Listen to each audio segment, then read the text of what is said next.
आचार्य और साधु के द्वारा हमको बहुत कृपा दी है, तो मिलना ये जीवन में भी संभव है।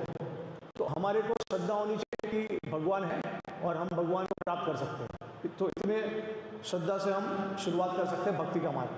फिर श्रद्धा होगी तो अभी देखिए, अगर हमको विश्वास होगा कि हम एलन मस्क को मिल पाएंगे कभी तो फिर क्या करेंगे, उसके लिए हम प्रयास करेंगे।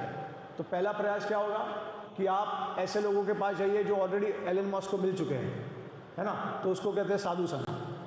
तो आप जाओगे भगवान के जो भक्त हैं उनके पास, क्योंकि उन्होंने भगवान को शायद अनुभव कर लिया है, देख लिया है ना। तो उसके बाद साधु आपको क्या बताएंगे, जो एलन मस्क के जो लोग मिल चुके हैं उनको, तो वो आपको क्या बताएंगे, हम कैसे मिले हैं, उसका उनका पूरा आपको एग्जाम्पल दे के वो समझाएंगे कि ऐसे ऐसे करके आप मिल सकते हो। तो आपको फिर साधु संग वो क्या कहेंगे, आपको भजन करना है, भजन क्रिया। फिर भजन क्रिया जैसे आप प्रयास करना स्टार्ट करोगे तो बहुत सारी बाधाएं आएगी। तो एलन मस्क को मिलना इतना आसान नहीं है, आपको समझ में आएगा। तो उसी प्रकार से भजन क्रिया करते करते अनर्थ आएंगे, तो अनर्थ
क्रिया और एक स्थिरता भजन क्रिया। उसका मतलब है कि आप जो भजन करते हो भगवान का, उसमें स्थिरता होती है और नहीं होती है। तो नहीं होती है, कुछ कारण क्या है वो हम देखेंगे। तो अनिश्चितता भजन क्रिया से अनर्थ निवृत्ति जब हमारा क्लियर होगा, उसके बाद निश्चितता भजन क्रिया हम।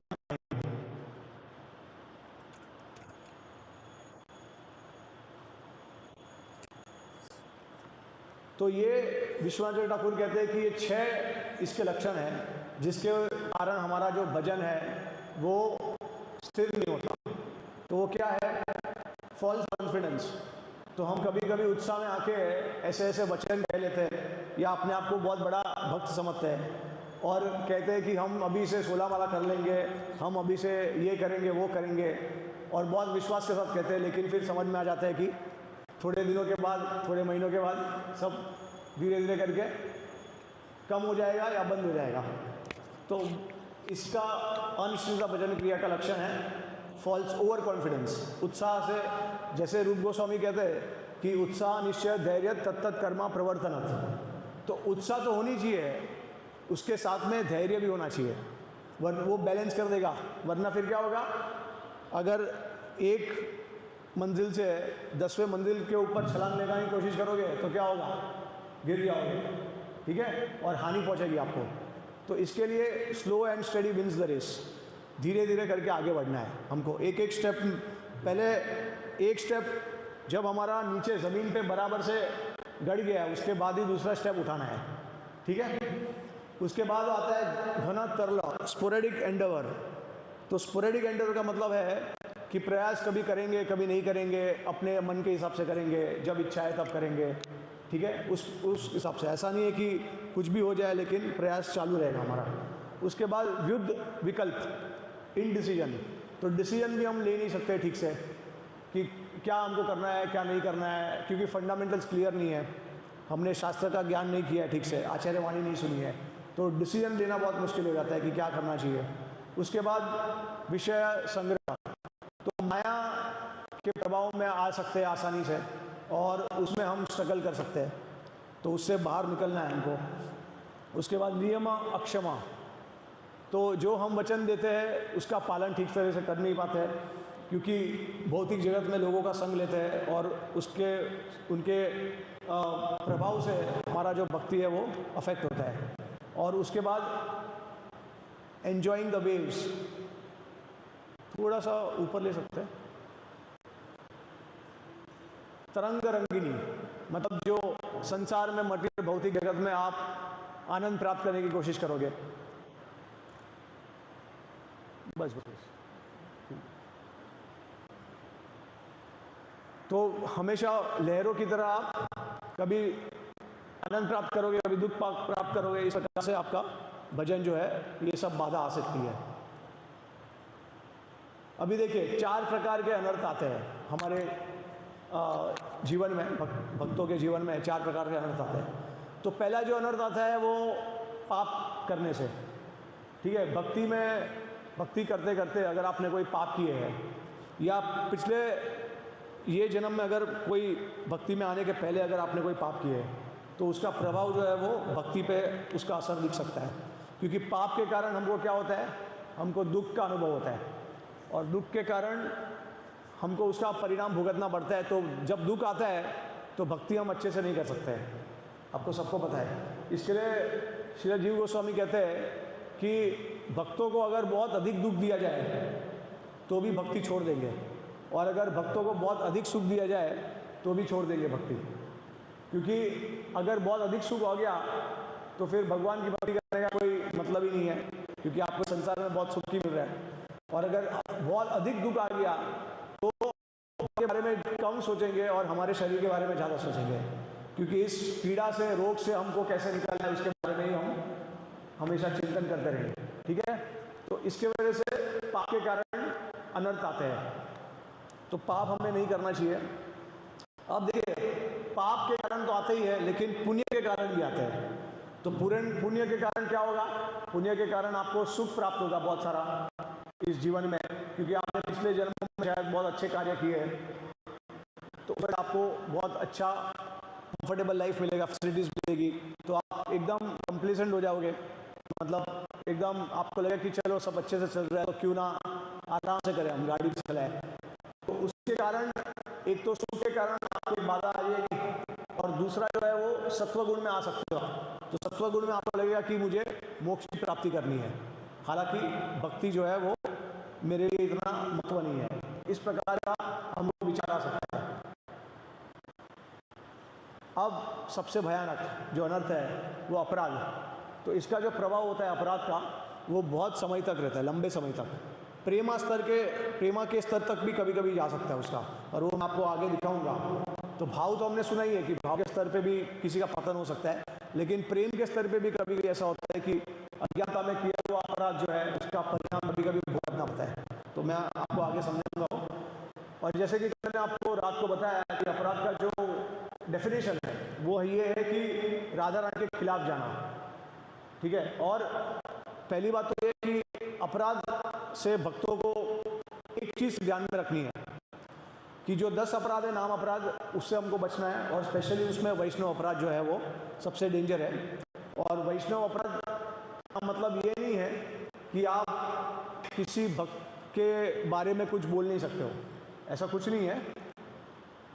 जो आप जानबूझ के किसी भक्त को अगर नीचे गिराने की कोशिश करते हो, या उनके अंदर बहुत सारे अच्छे गुण हैं लेकिन आप जानबूझ के उनकी गलतियाँ ज़्यादा फोकस करते हो, या उनको किसी भी तरीके की हानि पहुंचाने चाहते हो जबकि उनका कोई उसमें मिस्टेक नहीं है, या फिर अगर अननेसेसरली आप उनको करेक्ट करते हो।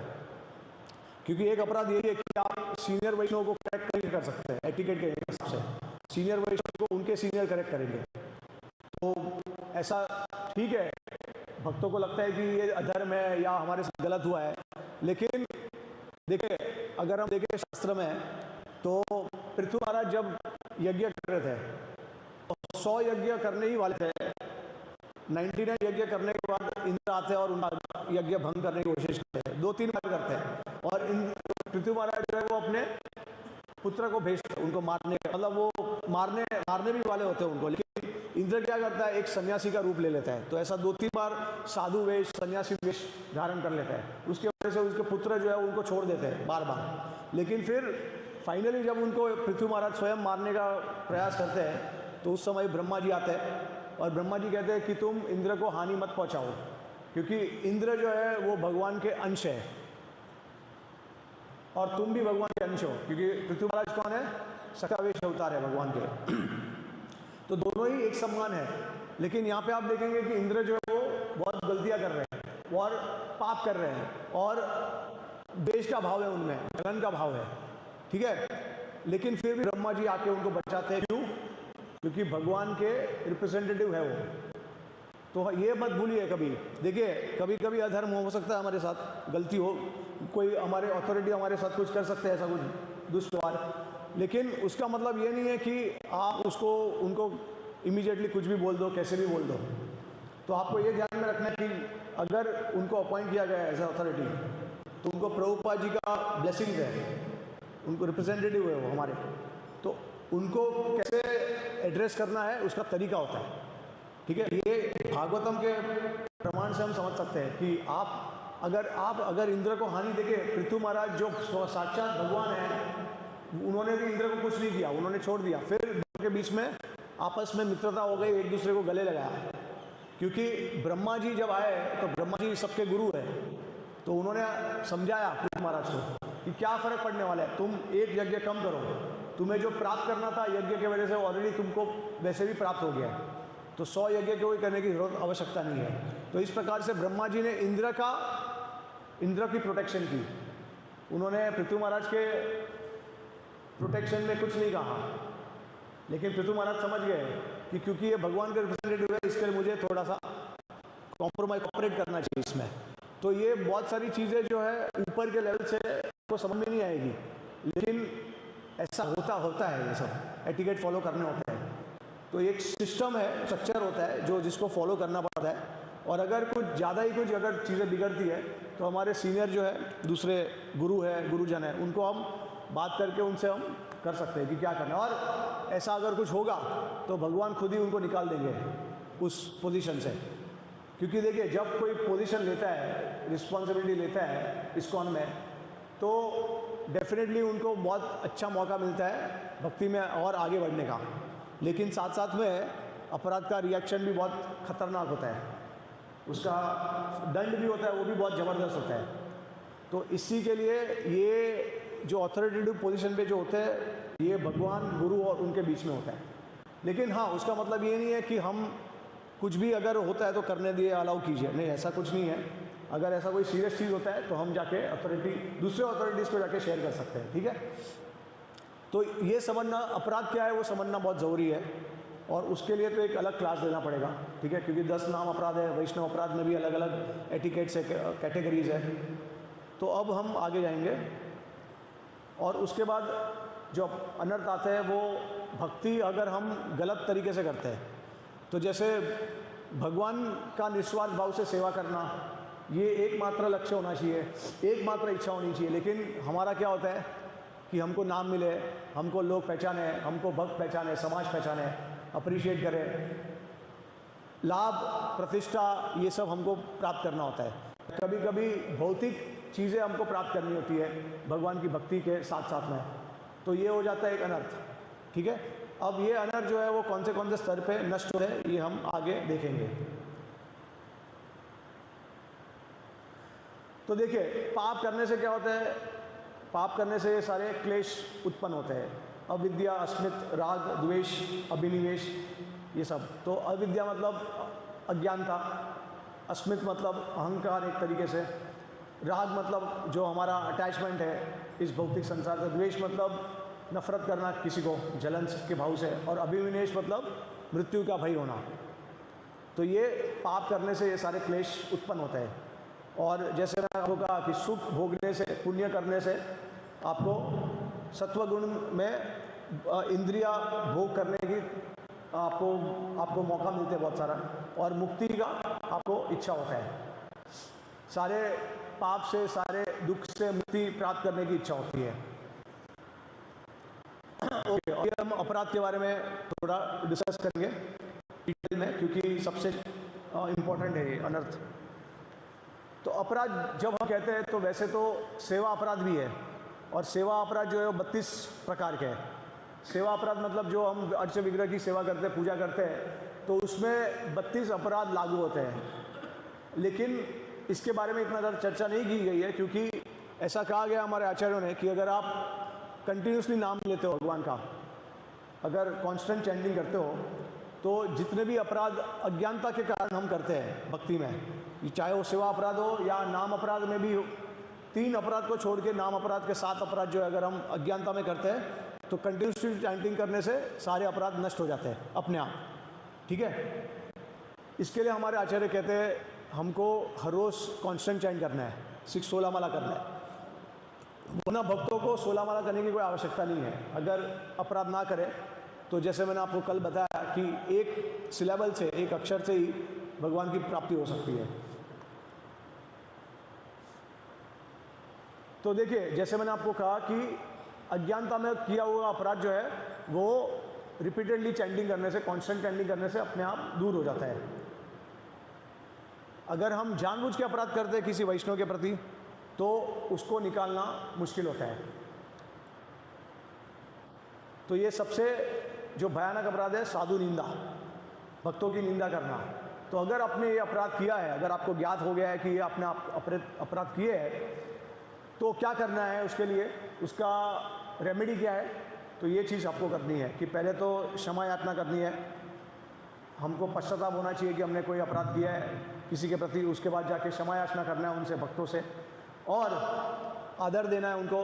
और इसके बावजूद भी अगर भक्त प्रसन्न नहीं होते हैं तो उनकी सेवा करनी चाहिए ताकि वो प्रसन्न हो।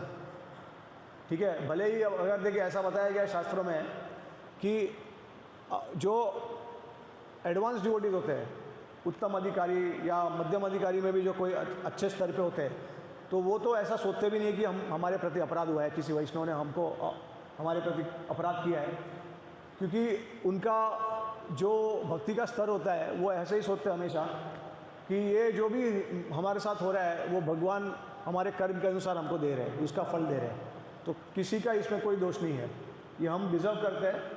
और जो उत्तम अधिकारी होते हैं वो तो ये सोचते हैं कि मैं सबसे तुच्छ भक्त हूँ इस दुनिया में, मेरे से सब लोग जितने भी जीव मेरे से भक्ति में आगे हैं। तो भक्त हो, अभक्त हो, जानवर हो, पशु, पेड़, कोई भी हो, उनको लगता है कि भगवान की सेवा ये लोग मेरे से बहुत अच्छी तरीके से कर रहे हैं, तो अपराध का कोई प्रश्न ही नहीं है। ठीक है, वो हमेशा अच्छे पॉजिटिवली देखते हैं सब कुछ। तो अब अपराध कौन लेता है? जो कनिष्ठ होते हैं या मध्यम के स्तर पे होते हैं, जिनका भक्ति जो है वो बहुत आगे नहीं बढ़ाता होता है, तो वो लोग अपराध लेते हैं। ठीक है, और जो अपराध नहीं लेते तो भगवान उनका दंड क्यों देते हैं? क्योंकि ऐसा कहा गया है कि जो श्रेष्ठ भक्त होते हैं वो अपराध नहीं लेते, लेकिन जो उनकी जो चरण रेणु है वो कभी नहीं भूलती है अपराध को। इसके लिए भगवान उसके द्वारा उनको दंड देते हैं। जिनका जो भक्त किसी बड़े वैष्णव का अपराध करते हैं, तो वो जो बड़ा वैष्णव है वो तो ऐसा सोचता भी नहीं है कि अपराध हुआ, लेकिन उसका जो डस्ट है, उसका जो चरण रेणु है, वो आपको क्षमा नहीं करता। ठीक है, ये हमको ध्यान में रखना है। और श्रील रूप गोस्वामी भक्त रसामृत सिंधु में कहते हैं कि अगर अपराध जो होता है वो बहुत बड़ा होता है किसी के प्रति, तो क्या होता है, जो अगर हम भाव के स्तर पे होते हैं तो सीधा भाव से सीधा श्रद्धा के स्टेज पे आ जाते हैं, सीधा नष्ट हो जाता है भक्ति। अगर मीडियम कैटेगरी का अपराध होता है तो भाव के स्तर से सीधा भावाभास पे आ जाते हैं। और अगर वीक होता है अपराध, थोड़ा कम होता है, तो फिर अगर उदाहरण के तौर पे अगर हम कोई भगवान के माधुर्य रस में है या वात्सल्य रस में है, तो सीधा वहाँ से गिर के हम दास्य रस में आ सकते हैं। तो ये रूप गोस्वामी भक्त रसामृत सिंधु में बताते हैं। तो कौन से भक्तों का अपराध हो रहा है वो भी महत्वपूर्ण है। जैसे अगर कनिष्ठ अधिकारी जो है वो कनिष्ठ का अपराध करेगा तो इतना ज़्यादा परिणाम नहीं होगा। कनिष्ठ अगर किसी मध्यम का करेगा तो परिणाम थोड़ा ज़्यादा होगा, और कनिष्ठ अगर किसी उत्तमा का अपराध करेगा तो भयानक होगा अपराध का परिणाम। ठीक है, तो कौन से भक्त किसका अपराध कर रहे हैं वो भी, इसके लिए हमको ये भी डिस्क्रिमिनेट करना है कि कौन कनिष्ठ है, कौन मध्यम है और कौन उत्तमा है। और इसी के लिए हमको मध्यम के स्थान पे भी आना होता है ताकि हम डिस्क्रिमिनेट कर सकें। कनिष्ठ जो होते हैं वो डिस्क्रिमिनेट नहीं कर पाते, उनको पता ही नहीं है, उनको ऐसा लगता है कि विग्रह की पूजा करना वही सब कुछ, वही है सब कुछ। वो भक्तों और भक्त में कोई भेदभाव नहीं कर पाते हैं, क्योंकि उनको लगता है कि मेरा और भगवान का कनेक्शन डायरेक्ट है और बीच में कोई नहीं है।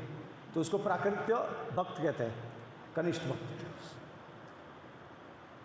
अब आप भक्तों की निंदा करने के बाद, जब क्षमा याचना करने के बाद, सेवा करने के बावजूद भी अगर भक्त प्रसन्न नहीं होते, हालांकि भक्त होने चाहिए, लेकिन अगर फिर भी उनके मन में नहीं गया है ना, अभी हो सकता है, संभावना है कि कभी कभी हो सकता है ऐसा कि किसी के आपने उनके कोई फैमिली मेम्बर को बहुत बड़ा हानि पहुंचाया है, तो वो जस्टिफाइड है उस प्रकार का, अंदर हृदय में ऐसा एक ये हो जाता है कि भाई क्षमा नहीं कर सकते हम। तो वो उसके बाद अगर सब करने के बाद वो प्रसन्न नहीं होते तो नम्र स्वभाव से और पश्चाताप के स्वभाव से हरि नाम का आश्रय लेना है, उससे आपके अपराध दूर हो सकते हैं। अगर आप ये सोचते हो कि सिर्फ हरि नाम का आश्रय लेने से अपराध क्षमा हो जाएंगे, तो फिर और एक अपराध होता है उसकी वजह से, ठीक है। तो भक्तों का क्षमा याचना करके बिना आपको अपराध के परिणाम से मुक्ति नहीं मिलेगी। या दो चीज़ है, या तो आप अपराध के परिणाम को ख़त्म कर दीजिए उनसे क्षमा मांग के उसी वक्त, या फिर परिणाम भोगिए और उसके बाद वो ख़त्म होगा।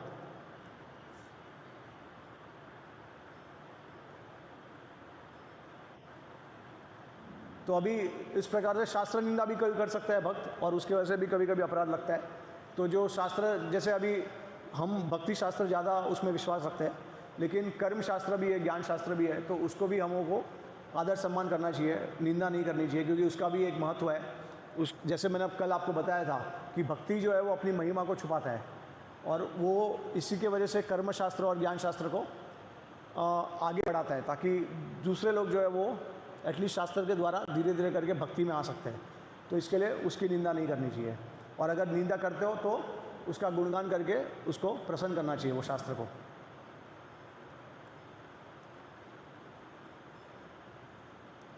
तो अभी देखिए, जब हम भक्ति जो है वो किसी गलत भावना से करते हैं, तो उसके वजह से हमको क्या मिलता है, भौतिक चीज़ें मिलती है, फिर नाम मिलता है, प्रतिष्ठा मिलती है, ऐसा सब होता है, लाभ वो सब हमको प्राप्त होता है। तो ये आगे चल के हमारे को बाधा बन सकता है बहुत बड़ा। 4 प्रकार के जैसे हमने किए डिस्कस अनर्थ होते हैं, बराबर। एक आता है पाप और पुण्य से, तो पाप और पुण्य ये 2 प्रकार के हो गए। एक अनर्थ आता है अपराध की वजह से, और एक अनर्थ आता है भक्ति ठीक से ना करने से। तो आप देखेंगे कि सबसे बड़ा जो सर्कल है वो किसका है, अनर्थ जो अपराध के कारण हुए हैं। देखिए, सबसे आउटर सर्कल जो है सबसे बड़ा, तो ये सबसे भयानक है। और उसके बाद जो पाप और पुण्य से जो अपराध होते हैं उसका बड़ा रहता है प्रभाव, और फिर सबसे कम प्रभाव रहता है वो भक्ति जो हम गलत भावना से करते हैं। अब देखिए कौन से स्तर पे कौन से अनर्थ जो है वो नष्ट होते हैं, इसके बारे में दिया गया है। तो आप देखेंगे कि भजन क्रिया से लेके प्रेम और सिद्ध का मतलब है कि जब आपको सिद्ध देह प्राप्त हो जाता है, जो वास्तु सिद्ध जो है, जैसे आपने भगवान के, श्रील प्रभुपाद जी कहते हैं कि गोलोक वृंदावन जाने से पहले हम भगवान के भौमो वृंदावन में जन्म लेते हैं, सीधा डायरेक्टली गोलोक नहीं जाते हैं, हमको ट्रेनिंग मिलता है भूमोक में। तो जहाँ पे कृष्णा अवतरित होते हैं भूमो वृंदावन में, जहाँ पे अपनी लीला करते हैं, तो हम उस लीला में शामिल होते हैं, वहाँ पे हमको व्रजवासी ट्रेन करते हैं, और फिर वहाँ से हम गोलोक जाते हैं। तो जब हम व्रज में जाते हैं, जब भगवान आते हैं उसमें शामिल होते हैं, तो तभी हमारा जो ओरिजिनल स्वरूप है, जैसे माधुर्य रस में है तो गोपी है, अगर वात्सल्य में है तो भी गोपी है, लेकिन बड़े उम्र के, और नंद महाराज है तो गोप जो है वो बड़े गोप है। तो ऐसे जो हमारा वास्तु का जो सिद्ध है, वो सिद्ध के लेवल पे सारे अनर्था अपराध की वजह से सब नष्ट हो जाते हैं। लेकिन आप देखेंगे कि देखिए आसक्ति के स्तर पे कौन से जाते हैं, पाप और पुण्य के जितने भी अनर्थ है वो सब नष्ट हो जाते हैं। उसके बाद रुचि के स्तर पे जो हम गलत भावना से भक्ति करते हैं, वो सारे रुचि के स्तर पे समाप्त हो जाते हैं। और अपराध का जो अनर्थ है वो सीधा जाता है प्रेम के स्तर तक जा सकता है, ठीक है।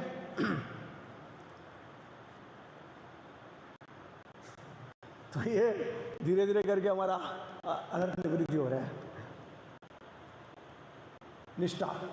तो अनर्थ निवृत्ति के बारे में हमने चर्चा की, ठीक है। अब जैसे ही ये अनर्थ निवृत्ति होता है तो हम निष्ठा स्थिरता के रूप में आ जाते हैं भक्ति में।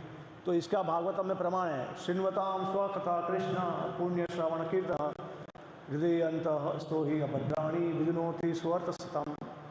और दूसरा जो श्लोक है वो नष्ट प्रयेषु अभद्रेषु नित्यम भागवत सेवय भगवती उत्तम श्लोके भक्तिर्भवती नैष्टिकीर। तो भक्तिर्भवती नैष्टिकीर, नष्ट प्रयेषु नित्यम भागवत सेवा है। तो जब नित्यम भागवत की सेवा करेंगे, और भागवत जो है वो दो प्रकार के हैं, एक तो भक्त भागवत है और एक पुस्तक ग्रंथ भागवत है। तो इन दोनों की जब सेवा करेंगे नित्य भागवतम सेवाया, तो नित्य हर रोज करेंगे तो धीरे धीरे करके हमारा अनर्थ निवृत्ति होगा और हम लोग निष्ठा के स्तर पे आएंगे। तो इसके लिए कहता है कि भक्तिर्भवती नैष्टिकीर, ठीक है। तो पूरी तरीके से अनर्थ का निवारण नहीं होता, जब हम प्रेमा के स्तर पे पहुंचते तभी होता है। तो निष्ठा के क्या लक्षण हैं, ओके, क्या क्या चीज़ें जो है निष्ठा के स्तर पे नहीं होती है। एब्सेंस ऑफ 5 क्वालिटीज़, तो ये जो 5 गुण है वो निष्ठा के स्तर पे नहीं होते हैं। तो सोना, एब्सेंस ऑफ लय, मतलब जैसे भागवत प्रवचन में हरि नाम में अगर कोई बैठे बैठे अगर सो जाता है तो उसका मतलब कि निष्ठा के स्तर पे नहीं है। मतलब ऐसा देखिए, इसका मतलब ये नहीं है कि अभी बहुत सारे भक्त जो है वो मंगला आरती में जाते हैं, सेवा करते हैं, तो फिजिकली सबको थकान हो जाता है, लेकिन ऐसा नहीं होना चाहिए कि हर रोज़ आप सो रहे हो। जैसे आपने भागवतम कथा सुनने का प्रयास किया, जैसे आपने पुस्तक ग्रंथ पढ़ने की कोशिश की तो इमीडिएटली सो गए और आपको कोई रुचि नहीं आ रही है उसमें, तो उसको कहते हैं कि ये जो लक्षण है वो निष्ठा के लक्षण नहीं है। उसके बाद एब्सेंस ऑफ विक्षेप, मटीरियल इंटरप्रिटेशन। तो देखिए, हम ज़्यादातर क्या करते हैं कि अपना खुद का दिमाग चलाते हैं और हर चीज़ को हमारे दिमाग से तोलते रहते हैं कि ये ऐसा होना चाहिए, ये वैसा होना चाहिए, ऐसा कुछ भी नहीं होना चाहिए। जो होना चाहिए वो गुरु साधु शास्त्र के अनुसार होना चाहिए, ठीक है। वरना हम हमेशा भौतिक हमारे दिमाग से सब कुछ प्रयास करेंगे सोचने का। तो इसके लिए तो पहले आपको ठीक तरीके से पता होना चाहिए शास्त्रों में क्या दिया गया है, ठीक है। तो मटीरियल इंटरप्रिटेशन नहीं होता, तभी स्पिरिचुअल इंटेलिजेंस काम करता है हमारा। एब्सेंस ऑफ अप्रतिपति, इनडिफरेंस टू चैंटिंग दो नॉट स्लीपी एंड डिस्ट्रैक्टेड। देखिए, इसका मतलब क्या है कि हम अगर नींद में नहीं है और हम लोग, हमारा ध्यान भी भटक नहीं रहा है, लेकिन फिर भी भक्ति में टेस्ट नहीं है, नाम में टेस्ट नहीं है, रुचि नहीं है, तो नाम करते करते हमारा ध्यान इधर उधर चले अपने आप चले जाता है, ठीक है। तो ये लक्षण नहीं होना चाहिए। क्षय मतलब पाप करने का एक हैबिट हो जाता है, फिर गुस्सा, फिर उसके लालच, फिर अहंकार, ये सब हमारे में अनर्थ होते हैं। रसस्वाद, सो मटीरियल भौतिक जगत के लिए हमारा जो आनंद प्राप्त करने का जो इच्छा होता है वो भी अच्छा खासा होता है। मतलब ऐसा नहीं है कि हमको त्याग करना है या फिर धीरे धीरे करके नष्ट हो रहा है, कम हो रहा है। तो ये भी चैंटिंग के साथ साथ में ये हमको आनंद, भौतिक जगत में आनंद प्राप्त करने की इच्छा होती है। तो ये सारा जो है निष्ठा के स्तर पे नहीं होता, ठीक है। तो अभी कितने भक्त जो है वो निष्ठा के स्तर पे अनर्थ निवृत्ति में कितने भक्त हैं भजन क्रिया अनर्थ निवृत्ति में, या अभी भी कोई श्रद्धा के स्तर पे?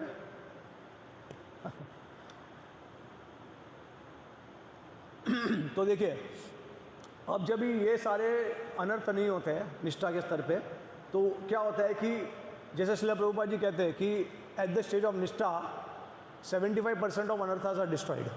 मतलब 75% आपके जो बेसिकली आपका सत्व और जो रजो और तमोगुण है वो नष्ट हो जाता है। फिर भी अनर्था बचते हैं क्योंकि आप फिर भी सत्व गुण में हो, तो सत्व गुण जो है वो भी एक अनर्थ हो सकता है।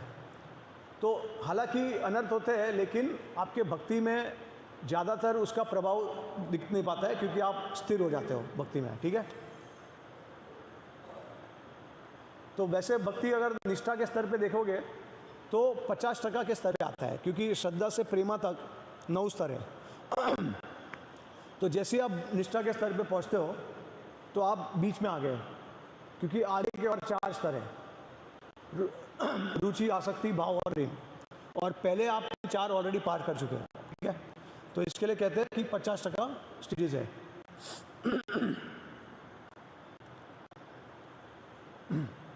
निष्ठा के भी अलग अलग प्रकार होते हैं, कि जैसे निष्ठा आपके एक्शंस में आना, मतलब इंद्रियों के द्वारा आप निष्ठा के स्तर पे आ जाते हो बाहर की दृष्टि से।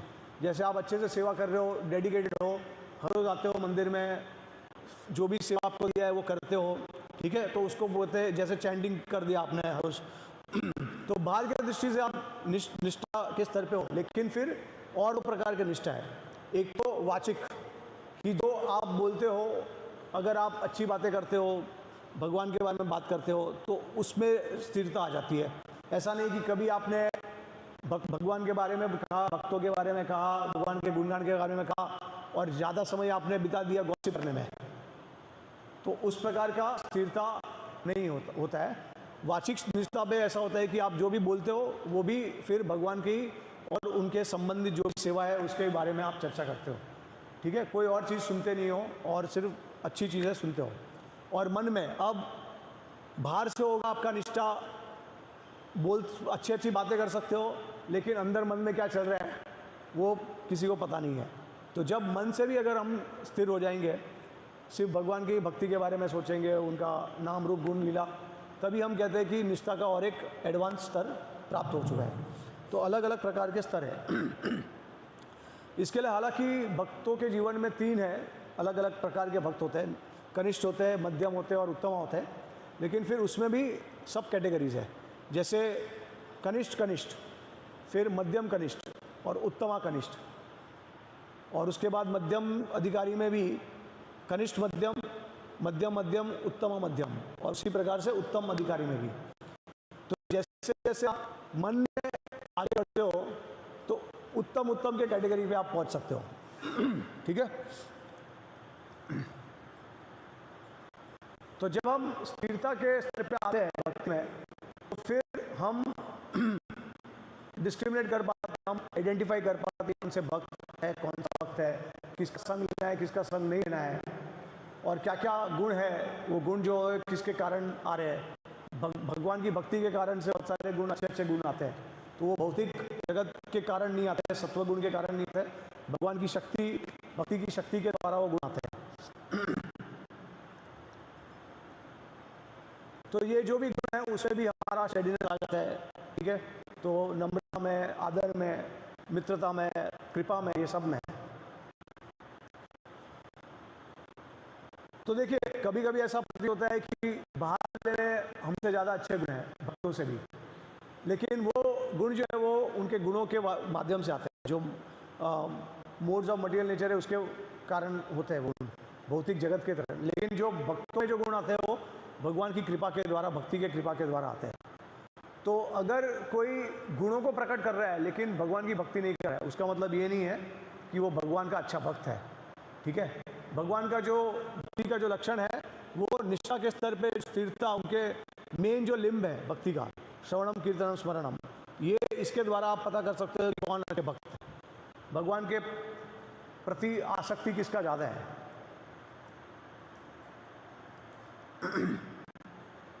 तो मध्यम अधिकारी, जैसे मैंने आपको कहा, निष्ठा में आने के बाद मध्यम अधिकारी हम हो जाते हैं, और फिर हम भक्त और अभक्त कौन है, फिर कनिष्ठ, मध्यम, उत्तमा कौन है, ये सब हमको पता चलता है। अब निष्ठा के बाद हमारा गाड़ी जो है तेज बढ़ता है एकदम। ठीक है, अनर्थ निवृत्ति धीरे धीरे फास्ट होता है। तो रुचि के स्तर पे आते हैं हम।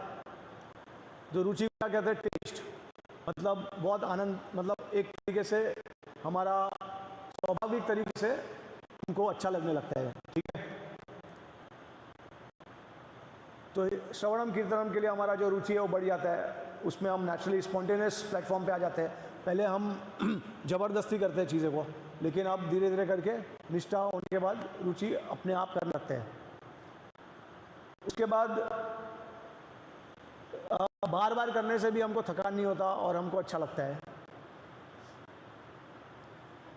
और हम जैसे हम एडिक्शन होते हैं हमारे को दारू के लिए, सिगरेट के लिए, नशा के लिए, तो उसी प्रकार से भक्ति का नशा हमको लग जाता है। तो अभी रुचि जो होती है वो दो प्रकार की होती है भक्तों के जीवन में। एक होती है मटेरियल एलिमेंट्स के ऊपर निर्भर करना। जैसे उदाहरण के तौर पे कोई भक्त का अगर आपको कीर्तन सुनना है, आपको कभी लगता है कि इसी भक्त का कीर्तन सुनूंगा मैं, बाकी अन्य भक्त का कीर्तन मुझे अच्छा नहीं लगता, तो ये इसको कहते हैं कि इन्फीरियर टाइप ऑफ रुचि। तब आप डिस्क्रिमिनेट कर रहे हो कि जो देखिए मेन कीर्तन जो होता है उसमें सबसे जो महत्वपूर्ण जो एलिमेंट होता है कौन सा होता है? हरि नाम। म्यूजिक नहीं होता या भक्तों का आवाज़ नहीं होता, हरि नाम होता है।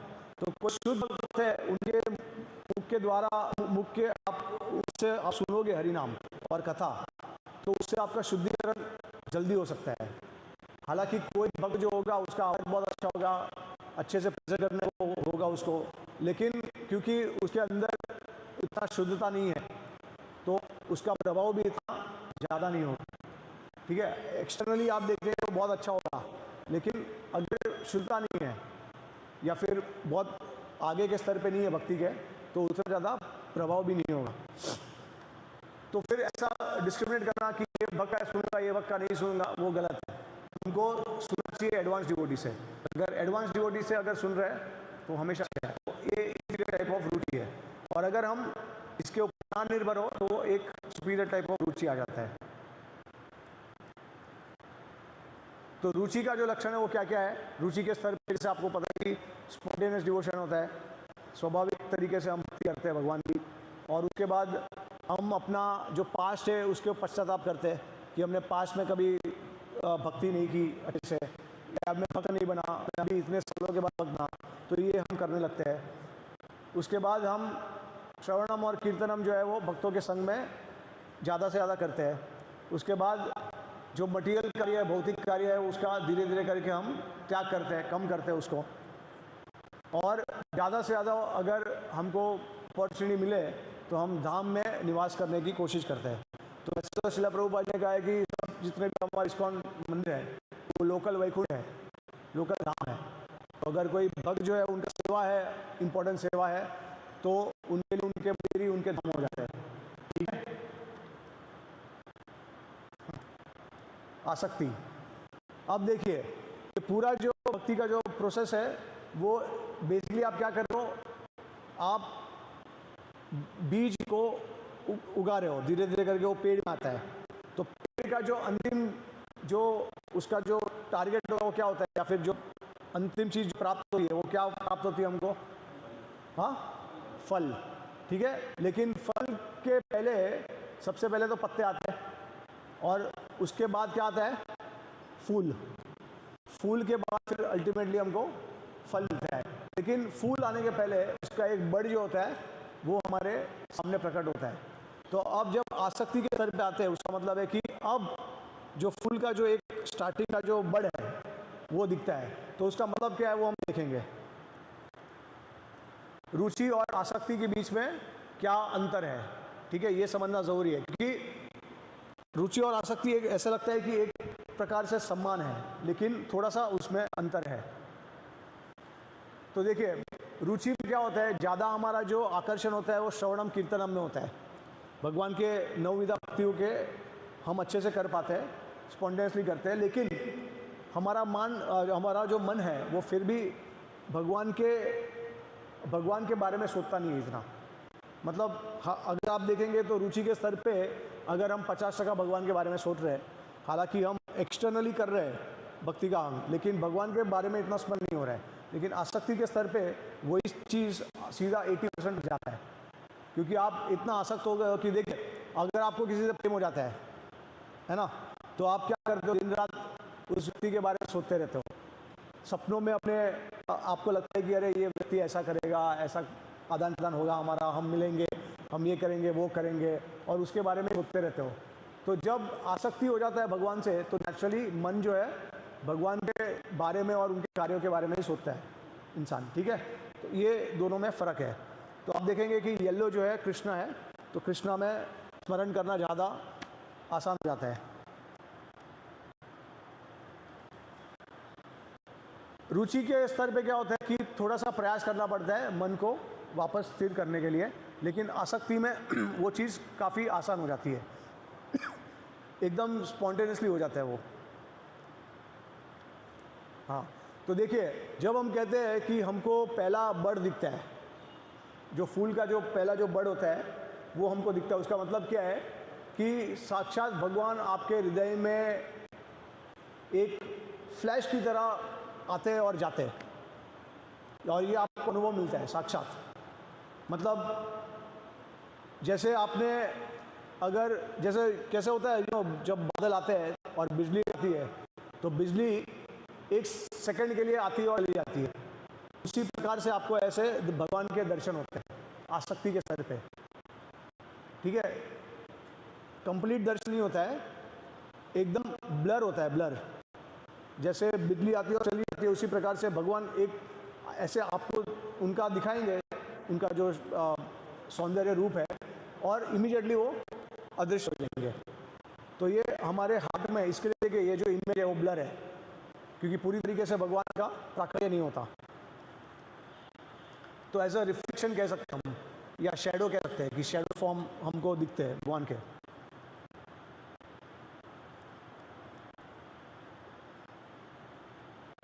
तो आसक्ति का क्या लक्षण है कि हम भक्तों के संग में ज़्यादा रहना चाहते हैं, उनसे श्रवण करना चाहते हैं, उसके बाद सब कुछ जितना भी इस दुनिया में चल रहा है सब हमको भगवान के संबंध में हम देखते हैं।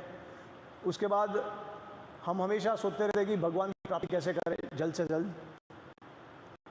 और भौतिक लोगों का जो ओपिनियन है, या जो भक्तों का भी अगर कभी कभी ओपिनियन होता है, जो लोग हमसे भक्ति के स्तर में कम होते हैं, उनका भी ओपिनियन हम लोग कभी कभी निग्लेक्ट कर देते हैं, और हमेशा प्रयास करते हैं कि भगवान के नज़दीक जाए। ठीक है, तो देखिए, अब श्रद्धा से लेकर आसक्ति तक, इसको क्या कहते हैं हम? साधना भक्ति। उसके बाद साधना भक्ति का जो साध्य है, जो गोल है, वो क्या है? भाव भक्ति। और भाव भक्ति का जो साध्य है वो है प्रेम भक्ति। भक्ति वैसे 9 स्तर पे है, लेकिन तीन उसमें डिवाइड हो जाता है। तो साधना भक्ति जो है वो श्रद्धा से लेकर आसक्ति तक है, क्योंकि ये साधना के द्वारा हम कर रहे हैं। लेकिन उसके बाद हमको भाव भक्ति का स्तर प्राप्त होता है। तो साधना भक्ति के जो लक्षण है वो 2 है, रूप गोस्वामी नेक्टर ऑफ डिवोशन में बताते हैं। एक तो क्लेशाग्नि होता है पूरी तरीके से, और दूसरा है वो ये है शुभता, सब कुछ अपने जीवन में शुभ होता है। क्लेशाग्नि क्या होता है? क्लेशाग्नि का मतलब है कि सारे जितने भी क्लेश है हमारे जीवन में, सारे क्लेशों का अंत हो जाता है, नाश हो जाता है, और सब कुछ ऑस्पिशियस होता है हमारे जीवन में। तो ये अगर हम अपराध ना करें तो ये सब बहुत आसानी से होना चाहिए, और आपके जीवन में शुभ ही शुभ चीज़ें होगी। ठीक है, और अगर आपको कोई कठिनाई आएगी तो वो भगवान की देन है, उसका मतलब है। ऑलराइट, आसक्ति के स्तर से फिर हम अभी जो उसका साध्य है, उसका गोल है, वो क्या है? भाव भक्ति। तो अब जो बड़ है वो पूरी तरीके से एक फूल हो गया है। उसका मतलब क्या है? पहले तो आपने भगवान का रिफ्लेक्शन देखा आपके शरीर में, या भगवान ने आपको दर्शन कराया एक रिफ्लेक्शन के। अब आपको भगवान साक्षात दर्शन देते हैं, मतलब आपके सामने पूरा स्वरूप जो है वो प्रकट होगा भगवान का, आपके हृदय में आप देख सकते हो उसको। क्योंकि और ऐसा क्यों हो सकता है वो भी आपको मैं अभी आगे बताऊंगा। तो भाव जब भी हमको प्राप्त होता है तो सिर्फ आनंद ही होता है, सारे कर्मों का नाश हो जाता है, जैसे हमने देखा वो टेबल में से। फिर जो जितने भी क्लेश है, 5 प्रकार के क्लेश है, सारे क्लेशों का नाश हो जाता है। उसके बाद हमारा देखिए जो अहंकार है वो किसके कारण है? अज्ञान के कारण। तो अविद्या जो है नष्ट हो जाता है, अहंकार जो है वो नष्ट हो जाता है भाव के स्तर पे।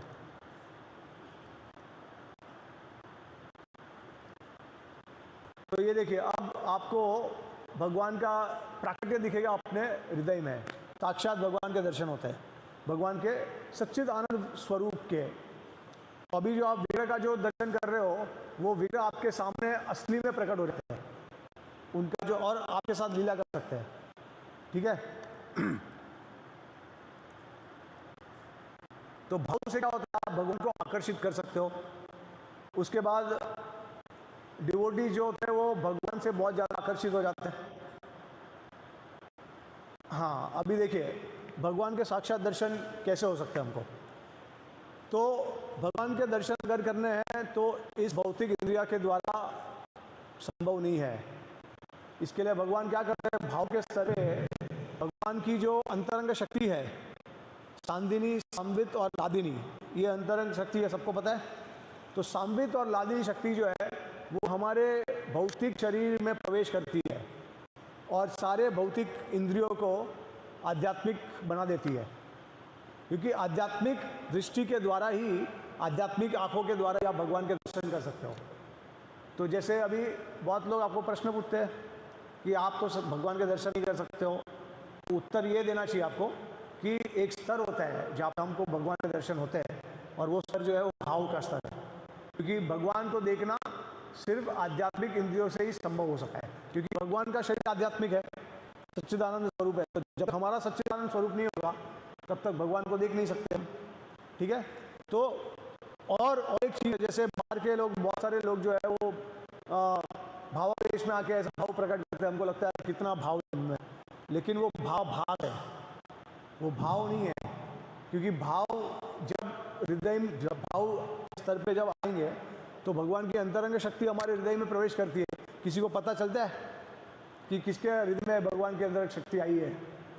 वो हमको समझ में नहीं आएगा जब तक भाव के लक्षण प्रकट नहीं होते, ठीक है। तो अब भाव के क्या क्या लक्षण है वो भी हम देखेंगे। तो देखिए अब हमारा शरीर जो है वो स्पिरिचुअल हो गया है, आध्यात्मिक हो गया है, तो उसके द्वारा फिर हम भगवान को देख सकते हैं। उनका जो शरीर, उनके शरीर में जो सुगंध है वो हम उसको हम एक्सपीरियंस कर सकते हैं, महसूस कर सकते हैं।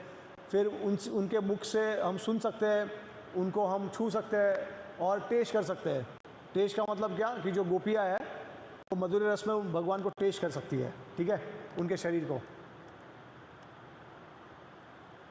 फिर जो हमारा जो मटीरियल भौतिक जो शरीर है वो एक तरीके से पूरी तरीके से नष्ट हो जाता है, लाइफलेस हो जाता है, ठीक है। प्राण धीरे धीरे करके चले जाते हैं। उसके बाद जैसे मैं आपको कहा कि आध्यात्मिक शरीर होता है तो सारे जो आध्यात्मिक गुण है वो प्रकट होते हैं। एक बहुत ज़्यादा हम पॉसेसिव हो जाते हैं कृष्ण के प्रति, उनसे एक भी क्षण हम दूर नहीं रह सकते, उनके बारे में सोचे बिना हम रह नहीं सकते, और पागल की अवस्था में आ जाते हैं हम, दिन रात हम बस भक्ति और उनकी सेवा के बारे में, भगवान की सेवा के बारे में सोचते रहते हैं। तो ऐसे दो प्रकार के भाव है। अगर हम वही भक्ति करते हैं भगवान की तो हमको वही उठन भाव प्राप्त होता है, और अगर हम रागानुगा भक्ति करते हैं भगवान का तो रागानुगा उठन भाव होता है प्राप्त। तो जैसा आपका भाव है उसी प्रकार भगवान आपको दर्शन देते हैं। तो अगर आप वही भक्ति करते हो तो फिर आपको किसके दर्शन होंगे? भगवान विष्णु के, वो आपके लक्ष्य हो जाएंगे। अगर रागानुगा भक्ति की आपने, रागानुगा भक्ति का मतलब है कि ब्रजवासियों का जिस प्रकार से भाव है कृष्ण की सेवा करना ब्रज में, उस प्रकार का भाव आपको प्राप्त करने की इच्छा होती है। तो वो रागमय होता है, मतलब घर जैसा संबंध होता है भगवान के साथ, बहुत इंटीमेट है। तो भगवान एक तरीके से, इसके लिए हमारे आचार्य कहते हैं कि हम भगवान को अपना दोस्त मानते हैं। हम भगवान को ईश्वर नहीं मानते, ना हम उनको स्वामी मानते हैं, हम उनको दोस्त मानते हैं। तो उसके लिए देखिए, अगर भगवान कृष्ण को व्रज में अगर आपको प्राप्ति करनी है तो रागानुगा भक्ति के अलावा आप कृष्ण को व्रज में प्राप्त कर ही नहीं सकते हो। जब तक व्रजवासियों के अनुगत आप भावना प्रकट ना करें अपने हृदय में, तब तक आप व्रज में जा नहीं सकते। अगर आप राधा कृष्ण को, जैसे अगर आपने भगवान कृष्ण को अगर उनकी पूजा की है, लेकिन अगर आप वैदिक भक्ति के द्वारा करते हो तो आपको मथुरा और द्वारका में जाने मिलेगा, लेकिन वृंदावन में नहीं मिलेगा। और अगर आपने राधा कृष्ण की पूजा की है वैदिक भक्ति के मार्ग से, तो आपको गोलोक जाने मिलेगा, लेकिन ऐश्वर्य गोलोक में। तो गोलोक में भी अलग अलग प्रकार के धाम होते हैं। वृंदावन है लेकिन ऐश्वर्य गोलोक है, जहाँ पे राधा कृष्ण की भक्ति जो है ऐश्वर्यमयी होती है। जैसे आप उनको अपना स्वामी समझते हो दोनों को, आपकी जो आपका जो आकर्षण है वो रुक्मिणी कृष्ण के लिए नहीं है, रुक्मिणी और कृष्ण के लिए नहीं है, सत्यभामा के लिए नहीं है, या वैकुंठ लक्ष्मी के लिए नहीं है। आपका आकर्षण और आपका जो भावना है वो राधा कृष्ण के प्रति है। लेकिन अगर आप उनको वही भक्ति के द्वारा करते हो, पूछते हो, तो आपको ऐश्वर्य गोलोक प्राप्त होगा। लेकिन जब आप ब्रजवासियों के अनुगत पे चलते हो, जिनको सिर्फ भगवान को घर जैसा वो देखते हैं, तो आप फिर वृंदावन में भगवान को प्राप्त कर सकते हो। ठीक है, ये एक डिटेल अलग टॉपिक है, तो ये हम अभी इसके ऊपर ज़्यादा चर्चा नहीं करेंगे।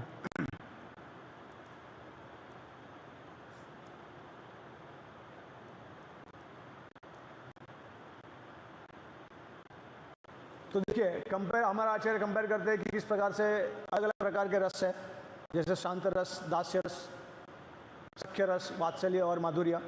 तो उसका जो आनंद हमको प्राप्त होता है वो भौतिक जगत में किस प्रकार से हमको लगता है, वो मतलब ऑफकोर्स इससे कई अधिक अनगिनत गुना हमको आनंद प्राप्त होता है, लेकिन ये एक कंपैरिजन है दिखाने के लिए। तो शांत रस मतलब जैसे आपने नारियल पानी पिया, तो नारियल पानी में जो आपको मीठास जो मिलती है उस प्रकार से। दास्य रस में अगर आपने ग्रेप का जूस पिया तो और अधिक मीठा लगता है। सख्य रस में शुगर केन अगर जूस पिया आपने तो और अधिक मीठा लगता है सख्य रस। और वात्सल्य में जैक फ्रूट अगर आप पीते हो, और फिर अल्टीमेटली माधुर्य में आम का रस। तो उस प्रकार से अलग अलग प्रकार के आनंद प्राप्त होते हैं अलग अलग रसों में।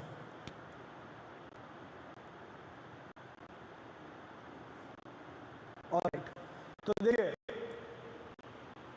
हम कहते हैं कि जब हम प्रेम प्राप्ति करते हैं तो कहते हैं कि देखिए, भाव के स्तर पे हमको पता चलता है कि हमारा संबंध भगवान के साथ कौन से रस में है। जैसे क्या हम दास्य भाव में है, या सख्य भाव में, या वात्सल्य में है। शांत रस तो है ही, चैतन्य महाप्रभु ने उसको निकाल दिया है कि सेवा नहीं होती उसमें। इसके दास्य, सख्य, वात्सल्य और माधुर्य। तो अब आपको पता चलता है कि आप कौन से रस में भगवान के साथ आदान प्रदान करना चाहोगे वृंदावन में, गोलोक वृंदावन में। ठीक है, लेकिन उस भाव को अगर आप और सामग्री के साथ जोड़ो तो उसमें जो आनंद आता है वो एक अलग ही प्रकार का आनंद है। उदाहरण के तौर पे अगर आप पिज़्ज़ा खाते हो तो पिज़्ज़ा का जो बेस है, जो ब्रेड है, ठीक है, अब आप जब ब्रेड खाओगे तो उसमें आपको कुछ थोड़ा सा स्वाद आएगा, थोड़ा, मतलब जिसको ब्रेड पसंद है उसको थोड़ा आ सकता है ना। लेकिन फिर अगर जब ब्रेड के ऊपर आप कैप्सिकम डालोगे, फिर उसके बाद जैलपिनो डालोगे, या फिर जो भी सामग्री आपको पसंद है, कॉर्न है, या फिर अलग अलग प्रकार का सामग्री ऐड करोगे और फिर उसको पका के पिज़्ज़ा की तरह बनाओगे, है ना, और उसके बाद जब खाओगे तो आपको एकदम मज़ा आएगा। फिर उसका जो स्वाद होगा वो एकदम अलग ही होगा जो आपने पहले ब्रेड खाया था। तो स्थायी भाव जो होता है वो एक हमारा फिक्स आइडेंटिटी होता है कि हम ये रस में है भगवान के साथ, ये भाव में है। जैसे हम भगवान के दास्य हैं, हम भगवान की सेवा करना चाहते हैं, या हम भगवान को मित्र के हिसाब से हम उनको पूछते हैं, हमारे मित्र है वो, हमारे एक सम्मान है, कोई फ़र्क नहीं, हमारे कोई भेदभाव नहीं है। वात्सल्य में ऐसा होता है कि हम भगवान से बड़े हैं, ठीक है। तो उस प्रकार का ये भाव जो होता है वो स्थायी हो जाता है, स्थिर। लेकिन फिर उस भाव का आनंद प्राप्त करने के लिए अब आप उसके ऊपर सामग्री ऐड करते हो। तो सामग्री, जैसे मैंने आपको कहा कि कैप्सिकम डाला, चीज़ डाला, जैलपिनो डाला, अलग अलग प्रकार का डाला ना, तो उसी प्रकार से इसको कहते हैं हम अनुभाव, विभाव, अनुभाव, सात्विक भाव, व्यभिचारी भाव, या फिर संचारी भाव। ठीक है, ये इसका क्या अर्थ है तो मैं आपको एक ब्रीफ में बता देता हूँ। क्यों देखिए, अब जब पहले तो आप विभाव मतलब कि दो व्यक्ति के बीच में आदान प्रदान होता है, बराबर।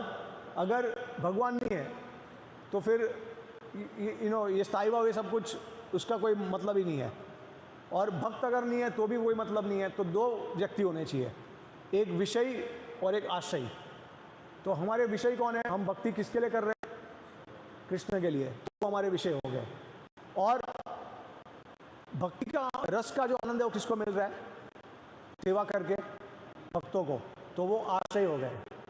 आश्रय क्योंकि भगवान के आश्रय है वो, बराबर। अब कभी कभी उल्टा हो जाता है, कृष्णा भक्तों की पूजा करते हैं उनको वो अपने आप को आश्रय मानते हैं, तो भगवान आश्रय रहते हैं, हम विषय हो जाते हैं।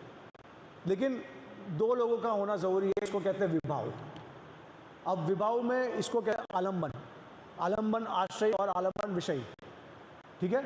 और उसके बाद उड़ीपान। उड़ीपान का मतलब ये है कि जो हम भगवान के साथ आदान प्रदान कर रहे हैं, कभी कभी हमको कोई चीज़ भगवान का स्मरण बहुत अधिक तरीके से देती है।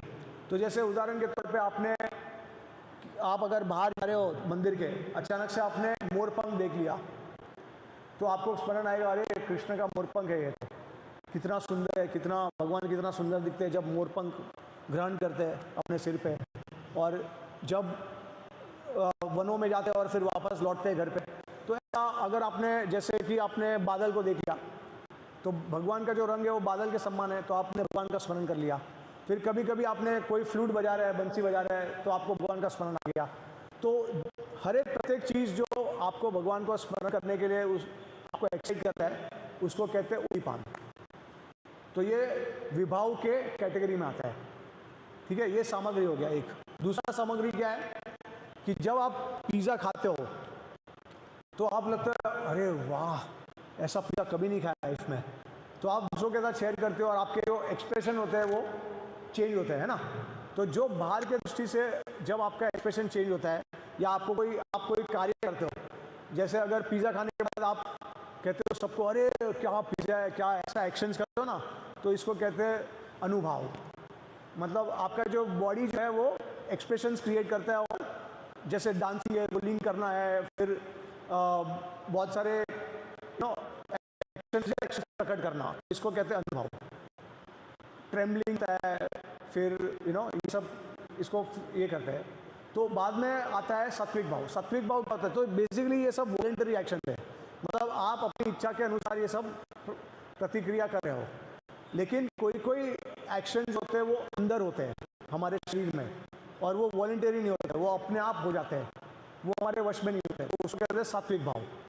अष्ट सात्विक भाव जो चैतन्य महाप्रभु ने प्रकट किया था, कि बॉडी का कलर चेंज होना, उसके बाद एस्पायर करना, रोंगटे खड़े होना, ये सब हमारे कंट्रोल में नहीं होता।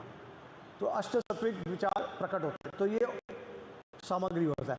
उसके बाद अनुभव हो गया, सात्विक भाव हो गया, विभाव हो गया, अब बचा व्यभिचारी भाव। तो व्यभिचारी भाव का मतलब है कि 33 प्रकार के व्यभिचारी भाव होते हैं। उसका मतलब क्या है? जैसे आपने क्रोध किया, जैसे आपको कभी डर लगा, जैसे आपको कभी हास्य हुआ, जैसे आप हंस रहे हो, कभी आप क्रोध में हो, कभी आप ऐसा विभत्स हो गए हो, तो ये अलग अलग प्रकार के जो भाव आते हैं वो थोड़े समय के लिए होते हैं, लेकिन बाद में चले जाते हैं। इसके लिए इसको कहते हैं ट्रांजिटरी इमोशंस, व्यभिचारी भाव, ठीक है, परमानेंट नहीं है ये। तो ये हमारे सारे पूरे ये सब मिला के इसको हम कहते हैं रस। तो स्थायी भाव प्लस ये सारे जितने भी भाव है, इसको मिला के रस बनता है या प्रेम बनता है, ठीक है। तो ये मैंने आपको थोड़ा सा उसके बारे में ब्रीफली बता दिया है। तो अभी रूप गोस्वामी नेक्टर ऑफ डिवोशन में कहते हैं कि भाव के दो लक्षण हैं। एक है, जैसे मैंने आपको बताया था कि साधना भक्ति में क्या होता है, शुभदा और क्लेशाग्नि। तो भाव भक्ति जो है वो सुदुर्लभ है, और मोक्ष लघुकृत, मतलब मोक्ष जो है वो एकदम तुच्छ लगता है हमको। ऐसा लगता है कि मोक्ष कभी सोच भी नहीं सकते हम उसके बारे में, मोक्ष प्राप्ति के बारे में। और भाव भक्ति है एकदम सुदुर्लभ है, क्योंकि कृष्णा को हम परचेस कर सकते हैं भाव भक्ति के द्वारा, ठीक है। और एक बार भगवान भक्तों को अगर अपने आप को बेच देते हैं, तो ऑफकोर्स उसका मतलब है कि भगवान को भी सोच समझ के अपने आप को, भक्तों को बेचना है। तो वो किसको बेचते हैं? जो भक्त जो स्तर भाव के होते हैं उन्हीं को, क्योंकि उनको पता है कि अगर मैंने कनिष्ठ को बेच दिया तो वो मेरे से मटेरियल भौतिक चीज़ें मांगते रहेगा और हमेशा भौतिक संसार में सुख की प्राप्ति करने की इच्छा करते रहेगा। इसलिए सिर्फ भाव भक्ति उन्हीं को देते हैं, उन्हीं को मिलता है जो अपने प्रयास में भाव भक्ति के स्तर तक जाते हैं, ठीक है। तो जितने भी गुण हैं साधना भक्ति में, प्लस ये और 2 गुण भाव भक्ति में, तो टोटल 4 लक्षण भाव भक्ति के हो गए।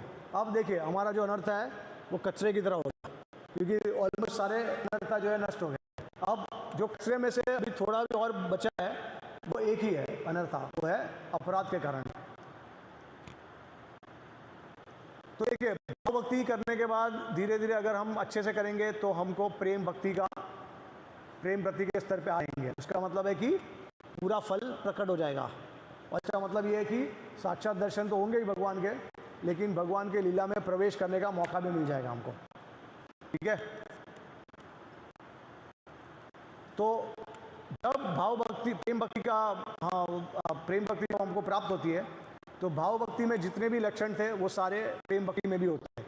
तो जैसे हमारे को शुरुआत में पत्ते थे भाव भक्ति में, आसक्ति में हमको बढ़ था, और उसके बाद भाव भक्ति में फूल आया। तो ये सब कंप्लीट पेड़ रहता है प्रेम में। ऐसा नहीं है कि सिर्फ फल होते हैं और बाकी सब चले जाता है, नहीं, सब कुछ होता है।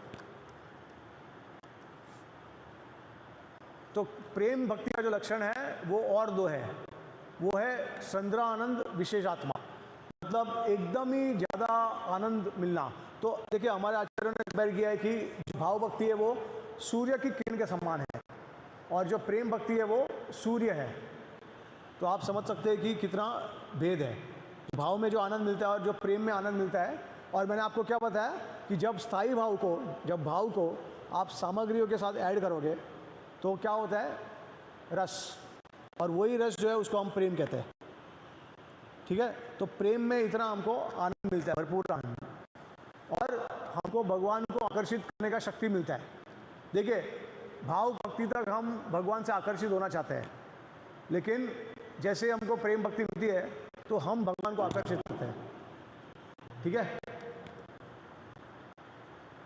तो बहुत ही ज़्यादा पॉजिटिव हो जाता है भगवान के लिए, फिर लालच आ जाता है भगवान को प्राप्त करने का, और सारे अनर्थ जो है वो नष्ट हो जाते हैं। और भगवान का जो अगर प्राकट्य होता है तो उससे हमको और ज़्यादा लालच आता है कि हम और भगवान के निकट जाएं। तो भगवान को प्राप्त करने की लालसा और आनंद जो प्राप्त होता है वो बढ़ते जाता है, और भगवान के प्राकट्य होता है वो सारे जितने भी अंग है हमारे शरीर के, उसमें उनका प्राकट्य होता है। तो भगवान के साथ डायरेक्ट लिंक होता है। तो भगवान फिर धीरे धीरे करके अपने नाम रूप गुण लीला को सबको प्रकट करते हैं हमारे सामने, हमारी इंद्रियों के सामने।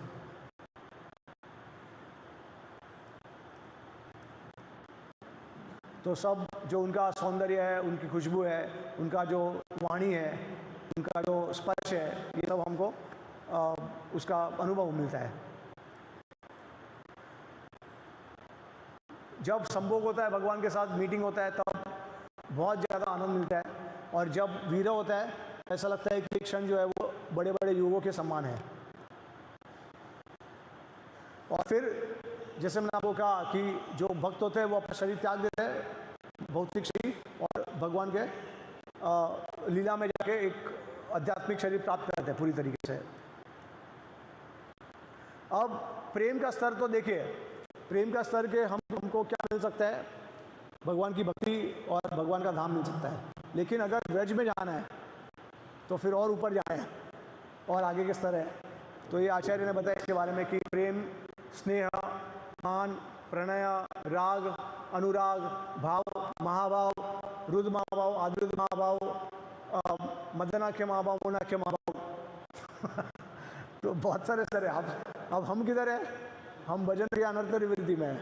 और जो व्रजवासी है वो कौन से स्तर पे है, राधा रानी जो है वो महाभाव में है, जो कृष्ण के पास भी नहीं है। मदनाख्य महाभाव कृष्ण के पास भी नहीं है वो, तो गोपियों और राधा रानी के पास, और स्पेशली राधा रानी के पास मदनाख्य महाभाव है जो किसी के पास नहीं है। और फिर जो द्वारका मई है वो अनुराग के स्तर तक जाती है। ठीक है, तो उसके लक्षण हैं अलग अलग प्रकार के। उनके जो सखा है वो प्रणय के स्तर तक जाते हैं। तो ऐसा अलग अलग प्रकार के स्तर होते हैं। तो स्नेह में क्या होता है कि हम भगवान का विरह एक भी क्षण हम टॉलरेट नहीं कर सकते।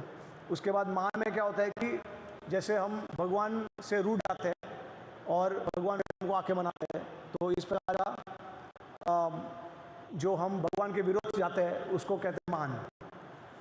फिर प्रणय जो है वो हम भगवान को एक समान मानते हैं, इक्वल। ठीक है, और कोई भी प्रकार का आदर सम्मान नहीं होता। तो ये जो सखा होते हैं वो भगवान को एक समान मानते हैं। जो राग है तो वो राग में जब आते हैं तो भगवान के आनंद के लिए हम कुछ भी करने के लिए तैयार है, हमारा पूरा जीवन भी सेक्रीफाइस करने के लिए तैयार रहते हैं। उसके बाद अनुराग, ऐसा अनुराग के स्तर पे ऐसा लगता है कि हम भगवान को हमेशा पहली बार देख रहे हैं। हालांकि संभोग बार बार हो चुका है, लेकिन ऐसा लगता है कि हम हमेशा उनको पहली बार देख रहे हैं। और उसके बाद महाभाव, तो महाभाव तो बहुत बड़ा टॉपिक है, जो गोपियों के स्पेशली श्रीमती राधा रानी जो है उसको अनुभव होता है। तो ये जो है आप देखेंगे कि पूरा समरी है। हमने श्रद्धा से लेकर प्रेम के स्तर तक चर्चा की, कौन से अटैचमेंट जो भौतिक जगत का होता है और अटैचमेंट भगवान के प्रति होता है वो कैसे कैसे कितना कितना होता है, कौन से स्तर पे होता है। ठीक है,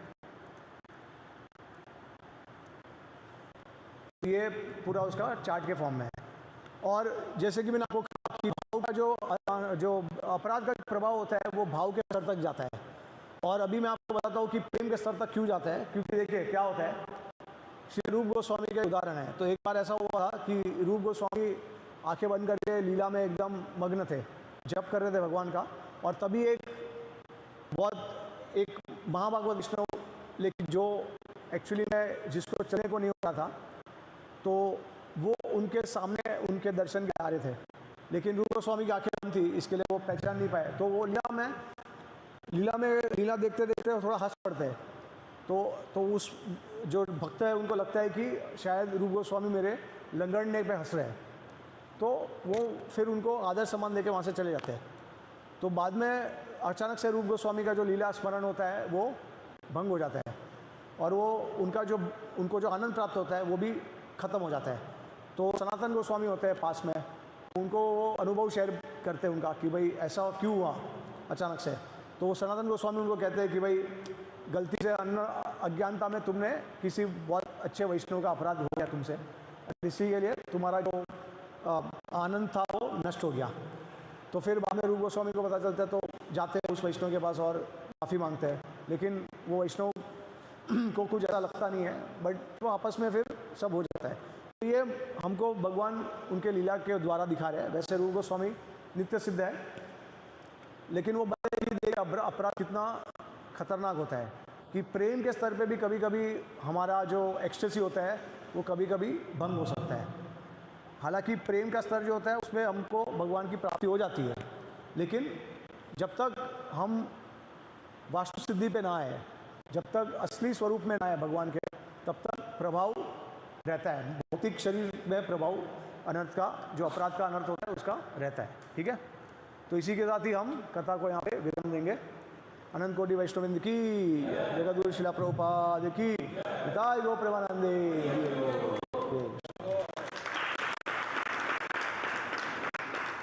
तो किसी को कुछ प्रश्न है अभी?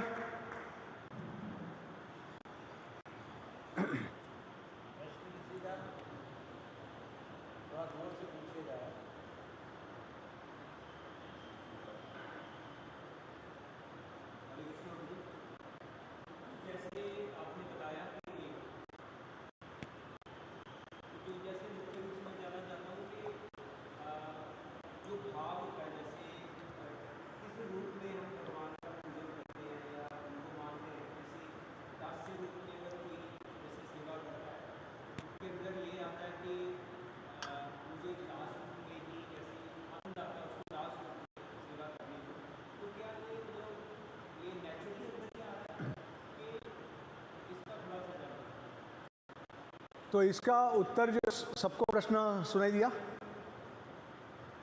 देखिए उनका प्रश्न है कि कैसे पता चलता है, और मतलब हम क्यों कौन से रस में होते हैं।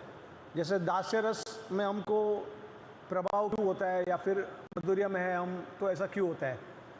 तो इसका उत्तर भी हमारे आचार्यों ने दिया है। रूप गोस्वामी ने भक्तिरसामृत सिंधु में कहा है कि पिछले जन्म में जिसका संग मिलता है, या ये जन्म में किसका संग मिला है, उस भक्तों का जो प्रभाव होता है वो आपके अंदर उस प्रकार का भाव आ जाता है। तो साधु संग के ऊपर निर्भर करता है कि कौन सा रस आपके अंदर आएगा। और फिर बाद में विश्वनाथ ठाकुर उनके कमेंट्री में बताते हैं कि हालांकि संभव है कि आप कोई रस में हो, लेकिन अगर कोई एक्सपर्ट कुक होता है, जैसे कोई अगर सपोज देखिए आपको खाना बनाना नहीं आता और आप बहुत प्रयास करने के बाद भी खाना पका नहीं सकते हो ठीक से,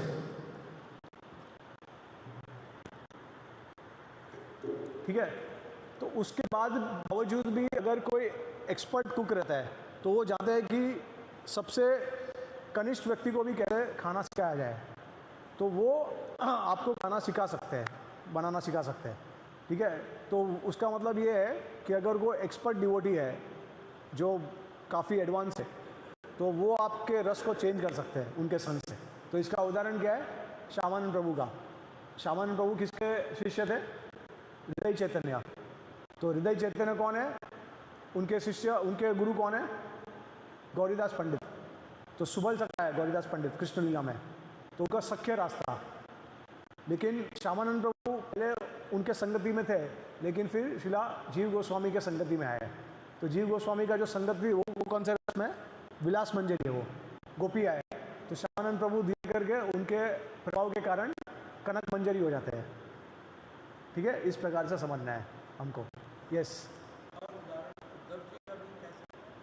हाँ देखिए उद्धव जी के उदाहरण में ऐसा है कि वैसे उनका जो रस है वो सख्य प्लस दास्य में है, लेकिन व्रज लीला में उनका और एक स्वरूप है और वो है सख्य में, लेकिन यहाँ पे फिर भी सिमिलर है। हाँ, उनके अंदर उन्होंने गुल्म लता के रूप में वो विराजमान करते हैं ब्रज में, लेकिन फिर भी सख्य रस के ही उनका दो स्वरूप है, एक द्वारका में और एक ब्रज में। तो ब्रज में जीव गोस्वामी गोपाल चंपू में बताते हैं कि उद्धव जी जो है वो भगवान को सख्य रस में उनके साथ लीला करते हैं ब्रज में, लेकिन साथ साथ में उनका जो गुलमता के रूप में भी एक स्वरूप है जिसमें वो गोपियों का प्रेम से वो एंथुसियाज्म इंस्पिरेशन लेके वो उस प्रकार से विराजमान है वहाँ पे। लेकिन उनका दस्य भाव में अगर आप देखेंगे तो दस्य रस में उनका मथुरा और द्वारका में भी है। यस,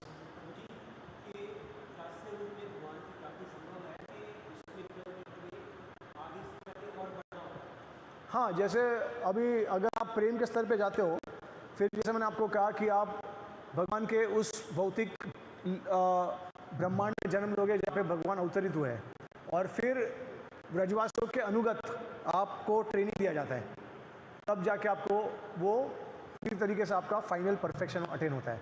तो व्रज में अगर जाओगे तो थोड़ा सा और रिफाइन होता है आपका प्रेम, और उंडा होता है, क्योंकि इंटीमेसी है, ज़्यादा माधुर्य है वहाँ पे, ऐश्वर्य नहीं है, ठीक है। और एक चीज़ मैं आपको बताता हूँ कि चैतन्य महाप्रभु की कृपा से सब कुछ संभव है।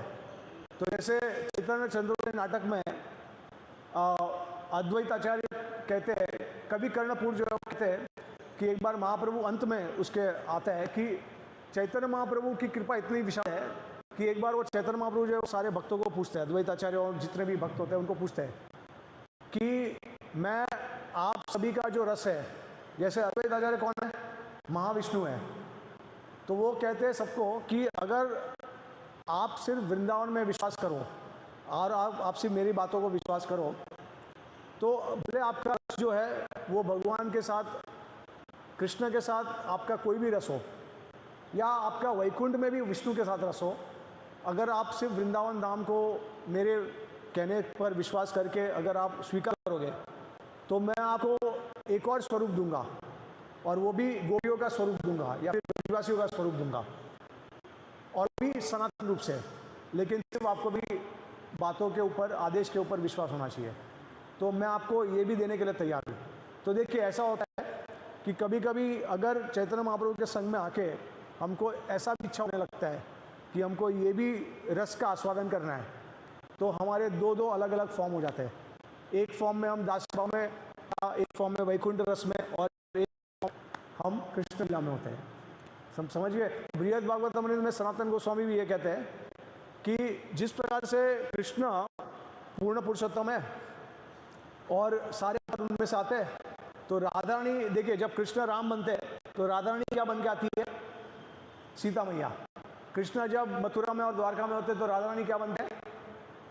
सत्यभामा। और चंद्रावली क्या बनती है? रुक्मिणी। और उसके बाद वहाँ से वैकुंठ में जब आते हैं तो लक्ष्मी नारायण बन के आते हैं। तो जितने भी पार्ट है, जैसे श्री राम का जो है वो क्या बन के आता है वैकुंठ में? गरुड़ा। समझ गया? तो देखिए, आपको अगर इच्छा है कि भगवान की लीला में अगर आपको भाग लेना है तो आप अपने आप को विस्तार भी कर सकते हो, उस प्रकार से आस्वादन कर सकते हो। लेकिन जो मधुर रस में है, व्रज में है, वैसे वो पूरी तरीके से संतुष्ट होता है।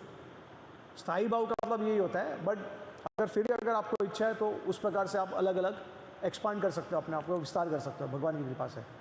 ठीक है? यस। जैसे आपने बोला कि आप अगर खुद भक्तों के संग कीर्तन करते हो उसका प्रभाव होता है, तो अगर आप नहीं हैं तो कहीं कीर्तन में चले गए हैं तो आपको भगवान का नाम ही ले लेना, तो उसका प्रभाव कैसा रहेगा? किधर गए आप? जैसे कीर्तन हो रहा है, हाँ हाँ, तब वो कीर्तन गा रहे हैं, भगवान का नाम ले लिया, उनके साथ में ले लिया, तो हम कीर्तन करके आए तो हम पे उसका क्या प्रभाव है? देखिए उसमें ऐसा है कि अगर कनिष्ठ अधिकारी मिलके कर रहे हैं कीर्तन, ये एक हो गया, और उत्तम अधिकारी मिलके कर रहे हैं कीर्तन, तो अभी दोनों में कुछ फर्क है कि नहीं है? क्योंकि यहाँ पे सारे शुद्ध भक्त है। उत्तम अधिकारी मतलब भगवान के सबसे टॉप मोस्ट डिवोटीज है। अगर वो कीर्तन कर रहे हैं तो उसका प्रभाव तो बहुत जल्द दिखेगा आप में। और अगर कनिष्ठ अधिकारी है जिनमें काम, क्रोध, मोह, मद, मत्सर्य है, वो लोग भगवान का नाम ले रहे हैं, तो थोड़ा प्रभाव मिलेगा। उसी प्रकार से हम समझ सकते हैं, जितनी शुद्धता, जितना पवित्रता, उतना उसका प्रभाव ज़्यादा होगा। ठीक है?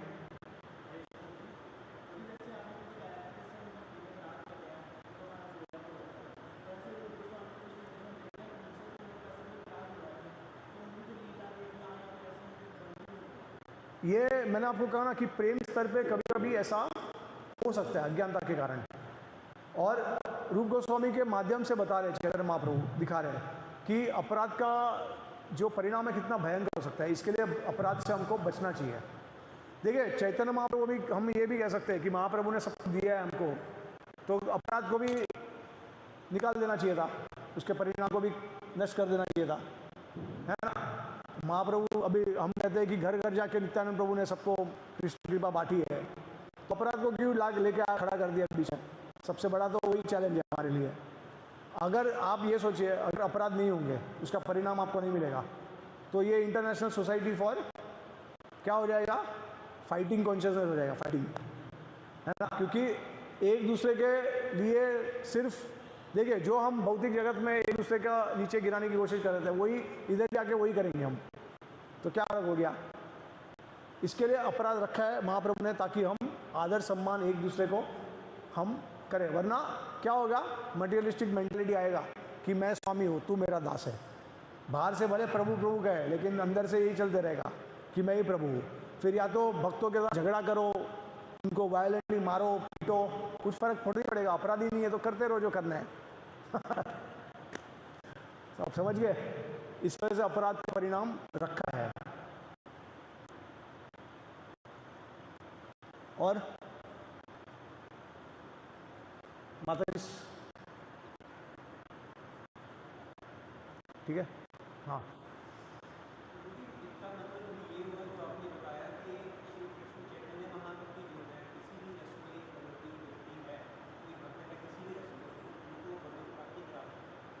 सिर्फ भगवत प्राप्ति नहीं, महाप्रभु एक ही चीज़ कहलाए है, व्रज प्रेम देने के लिए, और कुछ नहीं। देखिए कृष्ण जो है उन्होंने असुरों को मोक्ष दिया, चैतन्य महाप्रभु टाइम पास नहीं करते हैं, वो असुरों को प्रेम देते हैं। जगाई माताई को सीधा प्रेम प्रदान किया उन्होंने। तो महाप्रभु स्पेशली कौन सा प्रेम देते हैं? व्रज प्रेम, व्रज रस। बाकी सब उनका कार्य नहीं है, बाकी सब वैकुंठ विष्णु भगवान का कार्य है। चैतन्य महाप्रभु एक ही कारण की वजह से आते हैं, व्रज प्रेम देने के लिए।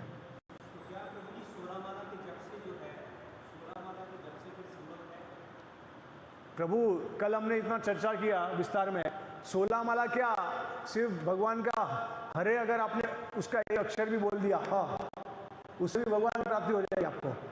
लेकिन शुद्ध नाम, शुद्ध नाम होना चाहिए, शुद्ध नाम। शुद्ध नाम के स्तर में आने के लिए हमको पूरा प्रयास करना है। इसके चैतन्य श्रील प्रभुपाद जी क्या कहते हैं? 99% of your advancement depends on chanting of the Holi names of Krishna. तो 99% में आने के लिए वो चैंटिंग उस प्रकार का आने के लिए ये सब हम लोग इतने पूरे जीवन का प्रयास है हमारा, ताकि उस 99% तक हम एडवांस कर पाए सिर्फ चैंटिंग के कारण। ये हमारे चैंटिंग को शुद्ध बनाने का कार्य है सिर्फ, ठीक है। और हरे कृष्णा, धन्यवाद। हरि बोल। कोटि वैष्णव की